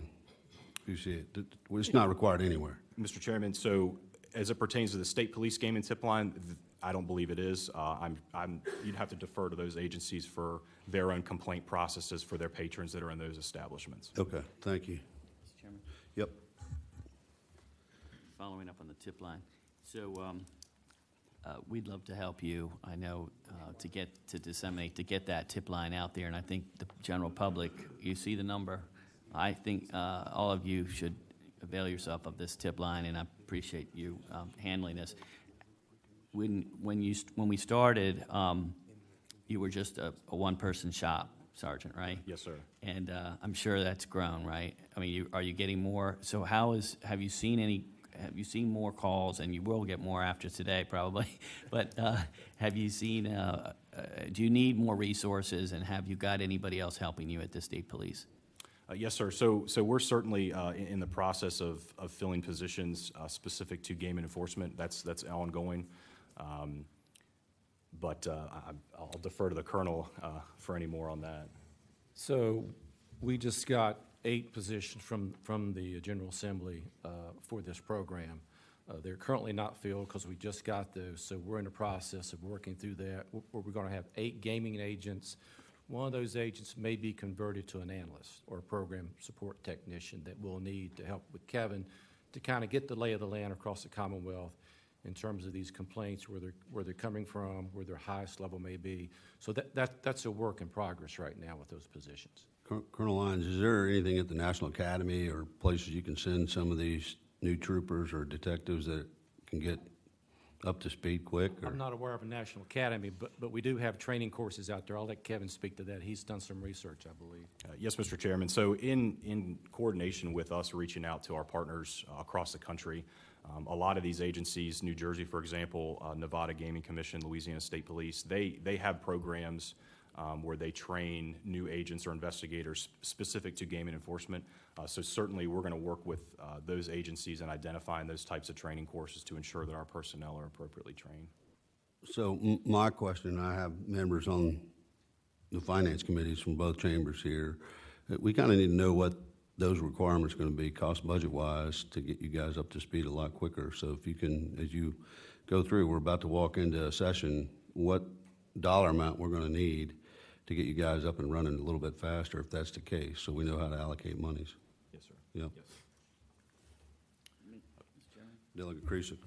I want to thank you very much for your testimony and what you're doing. This is very important for the Commonwealth. I just wanted to know what kind of crimes you've run into so far, if you don't mind just giving us some anecdotal things from some of the least to some of the, like, maybe has there been any money laundering or anything like that, or fraud or whatever? Yes, sir. Thank you. Mr. Chairman, Delegate. It varies. Obviously, the gaming industry is very financially based, so a lot of the crimes that we see specific to charitable gaming are financially based, whether it be embezzlement or fraud. We see that as well with the cases that have been referred to us from the Virginia Lottery as well. And then, and I'll discuss it here in another slide, our general tip line individuals have reported alleged just illegal gambling that's occurring throughout the Commonwealth. Thank you. So additional data regarding our tip line. Since January 2023 to current, we have received a total of 136 complaints into the tip line. 84 of those were through telephone, and the remaining 52 were through our online complaint form. For purposes of tracking all of this data coming in, we've kind of divided these tips into 7 categories. 10 complaints were received were related to some type of VDAX-regulated activity. So whereas it may have not been arisen to the level of criminal in nature, but we ensured that that complainant had the appropriate information to contact VDAX if they chose to do so to bring their complaint to their attention. 38 complaints were regarding skill games, 3 complaints related to Virginia Lottery, again, similarly to VDAX. It wasn't a criminal alleged complaint, it was more of a patron dispute or an issue with an operation, and we provided them information where they could take that complaint to the lottery. 43 complaints were alleged illegal gambling or illegal gaming throughout the Commonwealth. 18 were general inquiries, and 24 was just calls into the tip line where no information was provided. Mr. Chairman, that concludes my presentation. I'll be happy to take additional questions from you. Any member of the panel? Yes, thank you, Mr. Chairman. Regarding the tip line, we know it's not required to be posted in establishments, or at least not yet, but how would people have found out about it? Was it just a press release, or is it the internet, or? Mr. Chairman, Senator Eben, yes, sir. So we did a press release and media campaign in January when this tip line was advertised. It was advertised to state police social media as well. And additionally, as I commented, we've worked with DBHDS on submitting that tip line to local community service boards, so they're able to provide information to the citizens in those particular jurisdictions as well. And is there an ongoing public service campaign? Or do you have to pay to place those ads, or do media run them for free or something? So again, we advertised and we put out a press release, and then the media took that press release and put that information out. Right. I guess if I could follow up one last question, Mr. Chair. With PSAs, sometimes you can pay for placement in a newspaper or a radio station, or you can also distribute them for them to run when they have empty space or dead air. Is that happening? That's something we could certainly look into, Senator. Okay, thank you. Delegate Austin. Mr. Chairman, ABC in their regulation of the gray games, when they found violations or noncompliance or illegal machines, did they turn this over to the state police for an investigation? Or did they, I know that they said they didn't do much investigative work in that regard, but should they not turn that over to the state police to follow up for an investigation? Thank you, Mr. Chairman. Wouldn't I agree? Is that what you're asking me, one of those questions? I would agree, but I think that I think it has to rise to the level of probable cause that they can criminally send an investigation there, right? And so I would assume that all these are going to start coming to you. Everything under the sun is going to start coming to the state police. Mr. Chairman, maybe not just agree, but in policy, should there not be some policy that says if there's a violation, then it will be handed over to state police for investigation and bring into compliance? Delegate, I would 100%, and that's why we're here, is to set regulatory framework for all of these, as we just found out the deficiency on people not even knowing it's posted somewhere. That's good consumer protection. Helps us get illegal games off the street as well. I can't tell you the amount of establishments I walked into, and the games are from China. There's no, you can play every game you want to on them, and they're here and they fly by night and then they're gone. And those are the things we have to get out of here so we can clean everything else up.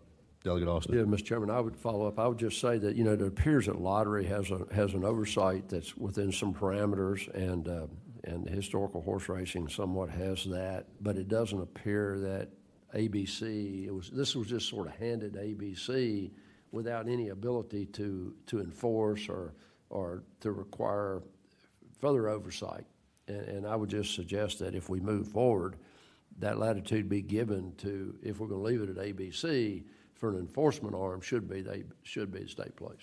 Delegate Austin, I would agree with you, and I think there's those of us on this dais that are actually looking at the regulatory framework, both from the places that are doing it really well, to try to set that framework across the board in all these gambling institutions.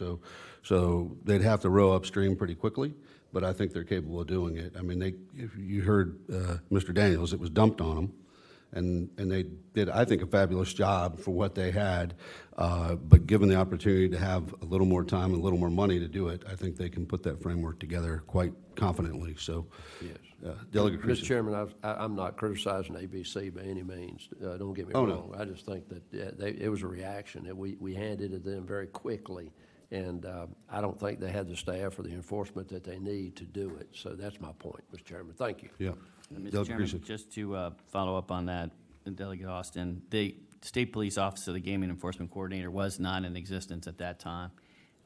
So that would be one of the reasons. But you're right, you're absolutely right. We want to empower the state police and your office to go after illegal gambling in every way, and you're the experts, and you will become the go-to if you're not already. You should be.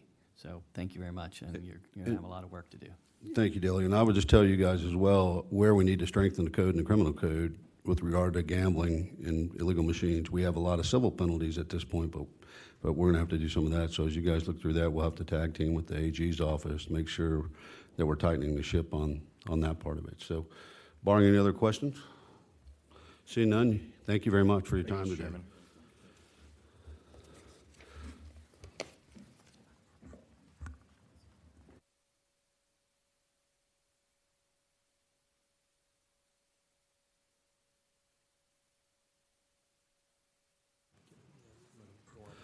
So we're coming to that segment in this committee hearings where we're going to take public comment. I would ask if you're going to speak, because I see a bunch of folks here on the skill industry. I mentioned to you earlier if you could pick a couple of folks that you could appoint to kind of speak on behalf of your industry while you're here today. If you could just hold that to about 4 minutes. Clerk, if you could just keep track of that. I'm trying to just keep us on somewhat semblance of a time. So with that, we'll open up the dais for folks who want to come on in and speak. I see Secretary Moran, are you here to speak? Yeah, sure, please, approach.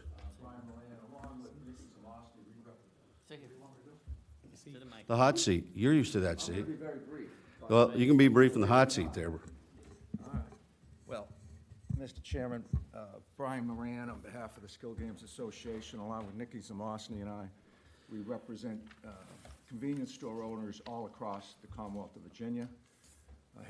Venture to say there's probably someone in each one of your districts. What I would like to do is hand it over to them to speak. They're far better spokespersons, but what I'd like to offer is myself and Nikki, if there are any questions, or if you'd like to visit a store, learn more about the operation that they previously had, please contact us. Just say the Skill Games Association is relatively new. A 3-judge panel of the Supreme Court made a decision on Friday the 13th that significantly negatively impacted these store owners. And so there was a great deal of concern among them, and Nikki and I recognizing how to contact their legislators, have some experience in campaigning and so forth. We are proud to be representing their interests at this current time, and hopefully we can come to some resolution that allow them their livelihoods that they have been able to gain from adoption of use of skill games in their stores. And I would remind, they did stay open during COVID and having been secretary during that time, I appreciated the wonderful work ABC did do, and it really kind of dropped on them they generated $130 million during the COVID crisis, so I want to remind you of that, so appreciate that. But at this time, I'm going to turn it over to Bhavin Patel, and Bhavin? Mr. Patel, welcome. Thank you, Mr. Chairman, very Thank you, much Mr. for Secretary. recognizing them and allowing them to speak. 4 minutes, but. Have a seat, Mr. Patel. Mr. I just call you Secretary Moran, okay? Is that okay? I know you're a former secretary. How many people do you have wanting to speak today? Oh, we probably have 25 wanting to speak today, but we're going to limit that to, I'm going to leave that to Mr. Patel. I'm a couple. Okay, great. 2 members. Okay, thank you. Go ahead, Mr. Patel. Hello, all. I just want to thank you for giving us this opportunity. One thing we want to make sure that we are clear is we want to be taxed, we want to be regulated, and we want to be enforced. I know there was a lot of illegal games and a lot of illegal games today that are being operated in state of Virginia that are hurting us, actually, the small business owners. I mean, it gave us a supplement income when minimum wage went from $7.25 to $12, and it's about to go up again. We don't have any, everything has gone up, the product cost. So we need some sort of supplement income, and this was helping us hire at least 1 or 2 extra person, so we don't have to work those long hours that we were working before. But stopping this supplemental income in this Commonwealth, we are probably will have to lay off a lot of people throughout our industry. If you look at it, 1 or 2 person across, state of Virginia, there's a lot of people. There will be a lot of job, especially the holidays are coming. It'll be definitely bad for a small business owner, but think of those people who will lose their job. They will not have a good holidays, I believe. So, but the main thing I want to be clear is we want to be taxed, we want to be regulated, and we want to definitely be enforced. We want to be part of Virginia legal system. Thank you. Members have any questions for Mr. Patel? I have a general question. Yeah, Senator Evans. And I don't know if you can answer this, or maybe Mr. Moran will get back to me. In terms of convenience store as an industry, I'm wondering, before the pandemic, you had a certain level of business you were doing, and I'm wondering now, have you recovered from the pandemic, or you mentioned your expenses have gone up? Basically, if you look at it lately, we have a lot of new competition are rolling in, big box stores, Wawa's, Royal Farm, and they are hurting us a lot. So as an industry, we have not recovered sales-wise, just from the convenience store side. And then this might be a question for Brian for the future, but I'm wondering how other states without gaming and convenience stores, how they're doing compared to before the pandemic, if they've had to lay off workers or if they're going out of business, if there's any statistics on that yet. But if you could find out, that'd be helpful. Okay.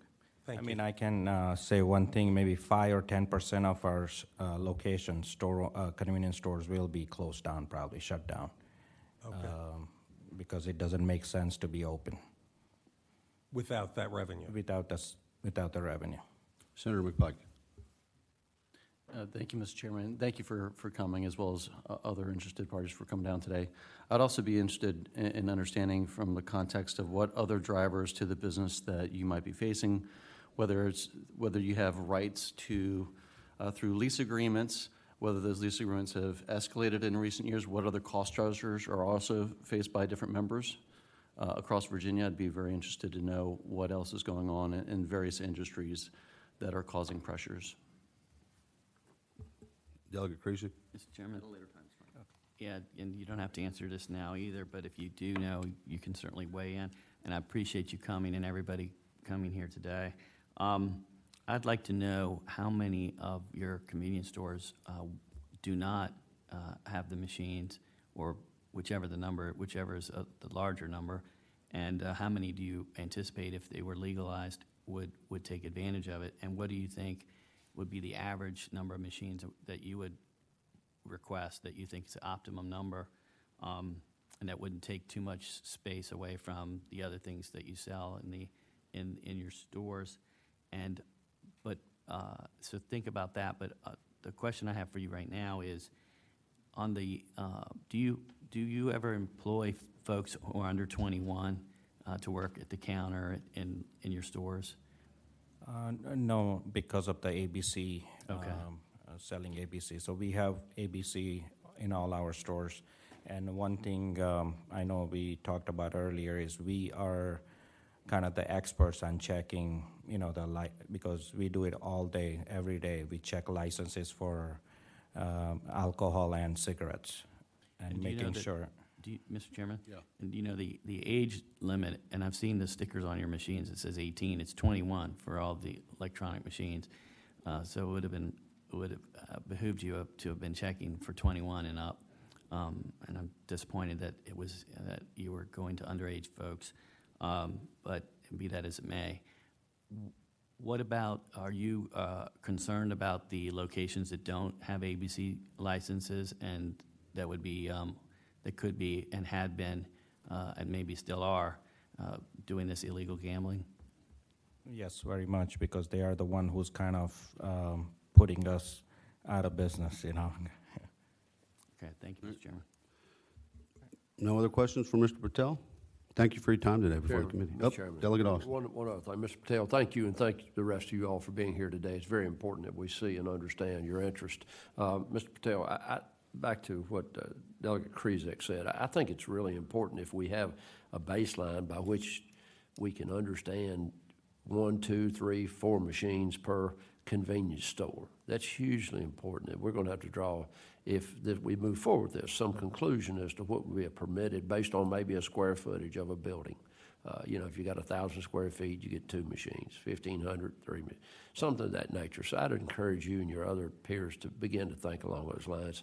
As we work through this process, if we get to the point of that, we're going to have some consideration. Thank you, Mr. Yes, Patel. I agree. Thank you. Thank you, Mr. Chairman. Good question, Delegate. Next, yes, sir. If you'll introduce yourself to the committee, that'd be great. Good morning, Chairman, members of the committee. I am Kunal Kumar. I represent VASOA, Virginia Asian American Store Owner Association. I also represent VPCMA, Virginia Petroleum Convenience Store Association. VASOA is an association comprised with 600 to 700 members, roughly representing 1,500 stores across the Commonwealth. Majority of our membership is minority-owned micro businesses, and all of our members certainly are certainly concerned with the issue of the so-called gray machines. As Mr. Patel said, and I will echo some of those similar comments, we very much so support regulation. We are thankful to you for today having this discussion around regulation. I think some of the questions that were asked were very good around the topic of skill games and how the state police should be funded and dollars should be allocated on how proper regulation can happen. So we are all for that. As Mr. Patel said, the cost of business has very much gone up in this new economy. Whether it be inflation, the wars, COVID, as prices went up, they never went back down. I know Senator Ebony, you had asked a question about, if the stores have, if we see our members and if we see the store sales be back up to whatever, pre-pandemic level. I cannot speak on behalf of the entire membership as I don't have access to that data, but I will say that, that the numbers have, if not matched, they have come close to what they were pre-pandemic level. There is no question about that. However, the margins have not returned. The margins have actually gotten even more tighter. Competition is certainly fierce. So this, the skill games were a source of revenue, was a new profit center, so to speak, that was introduced to the industry, and it has helped carry the industry through these difficult times, and we foresee it to help, moving forward. I think everyone will agree in this room that this industry was a great supporter to the state as these machines were very advantageous to the state in terms of revenue. And some of our membership feels emotionally, some type of way, because as they were, as everybody leaned on the industry through the difficult times, now it feels like that, everyone's being left abandoned. And, on the last note, I will say, and I'm more than happy to answer any questions, that, Virginia is open to casinos and sports betting and so forth. So if Virginia is open, then why not? Yeah, then why should the state? And I'm not anyway. These are just my personal opinions. Why should the state pick winners and losers? Let the small business participate also in a very regulated fashion form. So small business owners, the micro business owners, can certainly benefit from this growing economy and this growing opportunity. Mr. Kumar, how many of your 1,500 stores that you're part of sell lottery or do lottery? I would say almost all of them. If not all of them, at least I would say up in the 95, in the 90% range. But I'm comfortable in saying that majority of them sell lottery and also hold an ABC license. Gotcha. Thank you. If I could ask a question or make a comment. I met with some of your members in Alexandria a few weeks ago, and I think one gentleman said that you could make as much as 10% of the revenue, of your gross revenue, or maybe your net, I don't know, from the machines. Is that, I would encourage you to try and quantify what a machine can do for a store. Sure. In case there's legislation in January. But I'd be very interested in knowing how much revenue they can replace. Sure. Absolutely. We can certainly put that together. That answer varies from location to location, but we can certainly put that data together. There was also a question brought up of, or a comment brought up in terms of thinking of how many machines, we ought to have. Our position is not to have 10, 20, 30, 50 machines. That is not the industry we're in. We are in the industry. Our business is to sell fuel and convenience items, and this is just another additional profit center. So absolutely, I appreciate that question. I appreciate that comment as well. We will certainly take that back and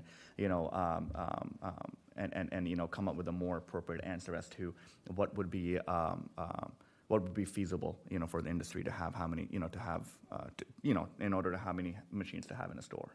Thank you. Delegate Kresick. Thank you, Mr. Chairman. A couple questions.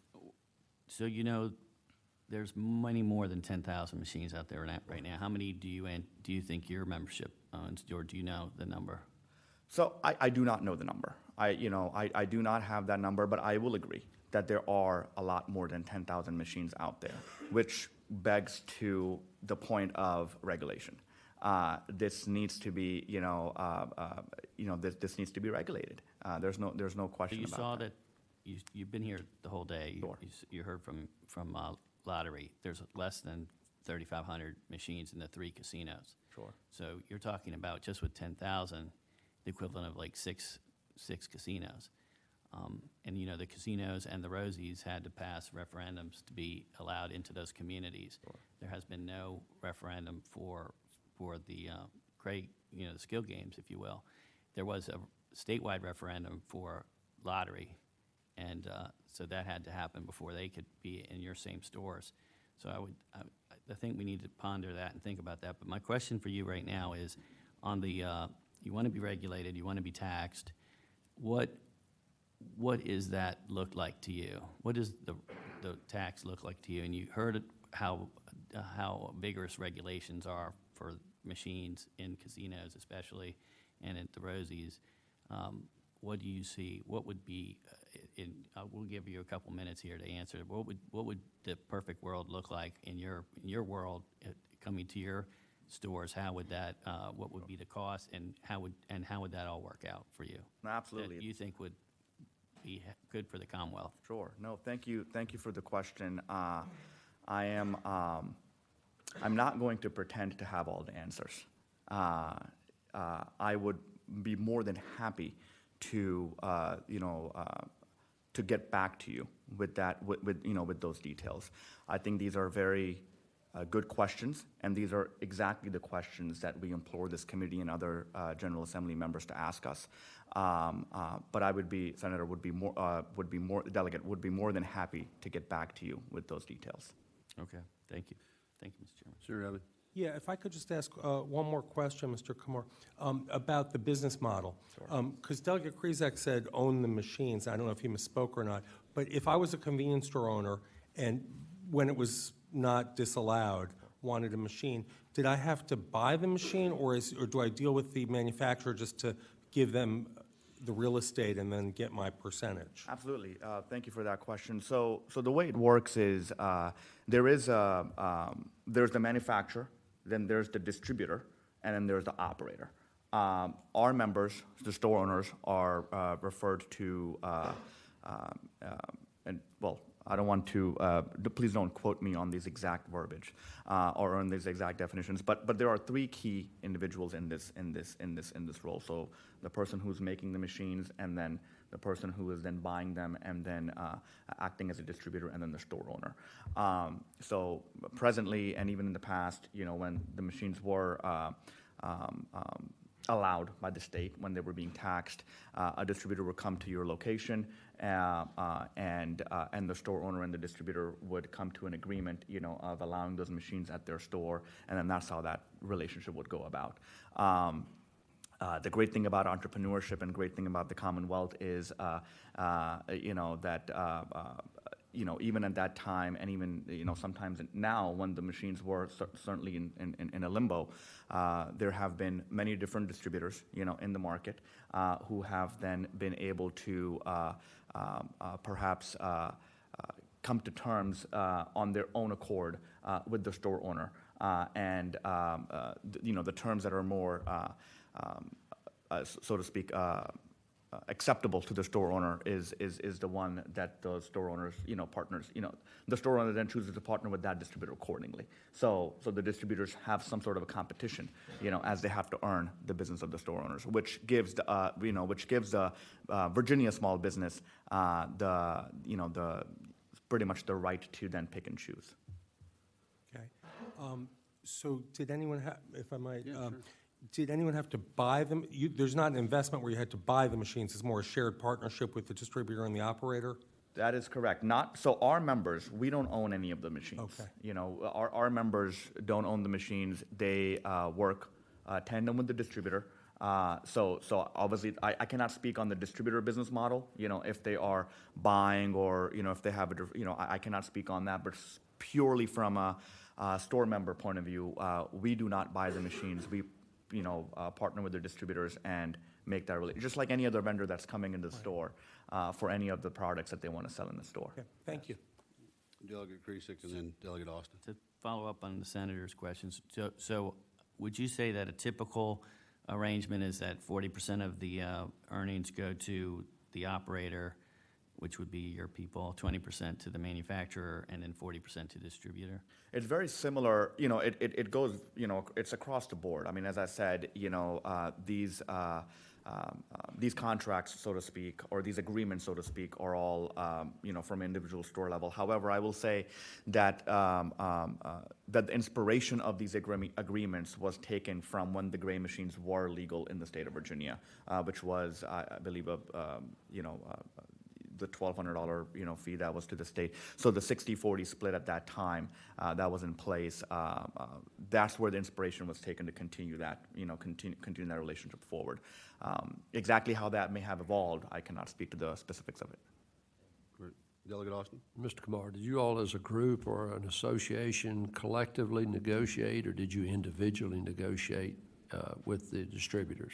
Individually. You individually just negotiated? Correct. Okay. As an association,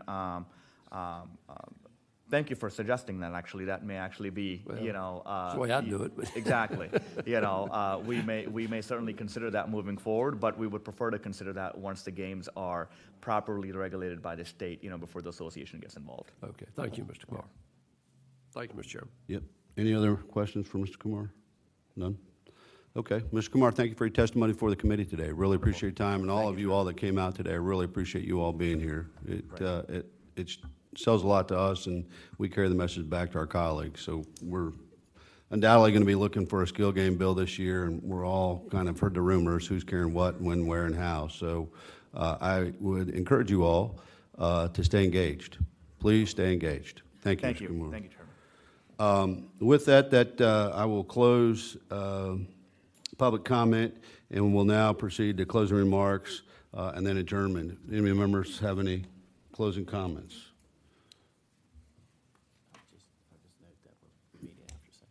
Go ahead. That's a closing comment. Thank you, Mr. Chairman. I was just pointing out that this will be the last meeting of the year before session, and then we'll reconvene if we've passed this bill. For an extra 2 years, we'll reconvene after session ends. Delegate Austin? Mr. Chairman, I'd just say this is a good meeting, a lot of good information, and I appreciate everyone sharing their information and how lottery and VDAX and charitable gaming has worked. We do have a lot of work ahead of us, so certainly need some enforcement, some regulations, and we'll get there. But I thank you, Mr. Chairman, for your leadership. Thank you. Delegate Kresick, and then my colleague, Senator Evan. On my last words, I just want to also thank our staff attorney and who's running this, Ashley Benz. She has a lot of work on her plate getting prepared for a session, and we have a lot of new members to educate as well. And so I thank you very much, and I look forward to working with you on this as we continue. Thank you. Senator Evan? Yeah, I just want to thank everyone who's been here today, particularly the people who provided us with information. I got some good ideas for legislative fixes or tinkering, or things we can improve. So thank you, Mr. Chairman. So let me put out a couple of guiding stars for a lot of the folks that are in here, especially the lobbyists. All of us got reelected.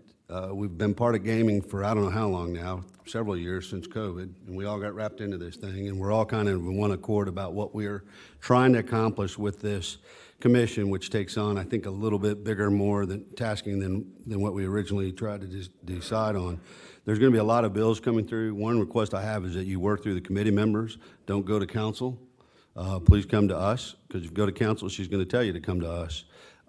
We are trying in vain to make sure that all these things kind of run through those members that actually have been starting from the gambling side and understand these issues as best we can to make sure that we have continuity of regulation across the board, which is fair, equal, not picking winners and losers, and setting up what we need to make sure that the Commonwealth can regulate it, tax it, and keep it safe for the constituents that we have now that we've gone that way. So I want to say thank you to all the lobbyists that are out there. You all have different issues with each of your silos that you have proposed gaming in. We understand that. As we've gone through these changes, we've tightened down on some things, and we're figuring out that we're fixing those. And you still have that same promise, I know, from this dais, that if there's a deficiency out there in your organization that we haven't addressed yet that's not helping your members, or some things are happening. We just found out about the Marine Corps League, and we've told people, but that came up this year. So we'll fix that for the Marine Corps League. But get to us. Let us know what those are, because we are crafting legislation. And so I don't want to hear any complaining when we get to session and you haven't talked to any of us and you start trying to drop bills with other members. I'm just telling you, that's not going to bode well for those of us on this dais who've been putting blood, sweat, and tears in here. That's not a threat. That's just the way it is. So with that, I thank you all. I'll take a motion to adjourn. So moved. Second? All right, committee will stand. Thank you.